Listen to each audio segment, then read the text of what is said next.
this is the first week back at school in Alberta's capital city. And even a few new schools have opened their doors to students. And so, of course, Premier Rachel Notley just couldn't miss this opportunity to turn the grand opening of a new school in St. Albert into an early campaign stop for her NDP. Rachel Notley gave a purely political speech to a crowd of mostly 11-year-olds, attacking the opposition, saying the United Conservatives would never have built their school. How gross is this? Let me remind you, this is in front of 6th graders. According to Notley, the United Conservatives would say instead of making sure Alberta's young people have a modern education, that instead we should be cutting funding for schools, and that the United Conservatives would be using that money, quite frankly, for tax giveaways to people who make the most in each of our communities. I'm not sure what tax giveaways Rachel Notley's talking about. Is she talking about paying an Ontario company to come and screw light bulbs in Alberta, or what? This is pure cultural Marxism, attacking people, these kids' parents, for earning their money and wanting to hang on to it. But Notley wasn't done. Then she said, there are some people who would say we shouldn't be building new schools. They would say we shouldn't have so many teachers, and they would say your classrooms should have more kids in them, not less. Who is saying this? No one is saying we want classes to be bigger and more crowded, or that we want kids to have a less modern education. No one is saying this.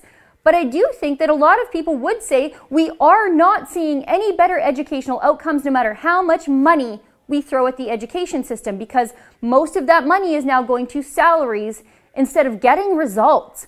But Rachel Notley is hoping that 11-year-olds won't know any better and just believe her because, well, she's an important lady at their school. She's trying to indoctrinate these kids early into being future NDPers. It's completely inappropriate. And surely the school board trustees that were there to listen to this crazy partisan jargon took umbrage with it, right? No. The chair of the St. Albert Public School Board was there to hear all of the Premier's speech and said her remarks were appropriate given the context and setting. Appropriate? The context is a non-partisan opening of a school. The setting is in front of other people's children, not an NDP fundraiser. As a parent, I know I wouldn't want my child's school used as a backdrop for an NDP attack ad against the opposition. And not just because I tend to vote Conservative, but because my kids are not NDP props. And I sure as heck wouldn't want my child's image prominently featured with the Premier while she tries to take credit for building this new school as though she donated all the money for it personally and swung the hammer herself. It's disgusting. And it's creepy trying to brainwash someone else's 11-year-old like that. But respect for other people's children aside, or rather the NDP's lack of respect for other people's children, there is a bigger issue at play. The NDP are in the middle of a curriculum rewrite here in Alberta.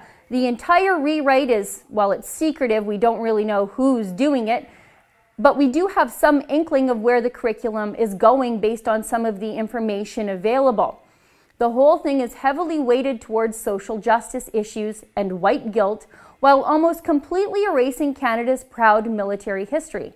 Here is the actual scope and sequence document for the new Alberta curriculum. Nowhere in this document is the military history ever mentioned. On the other hand, there are endless discussions of Indigenous treaties, discussions on whether or not we can actually own land, and, well, climate change, which is supposed to be, they tell me, a settled science.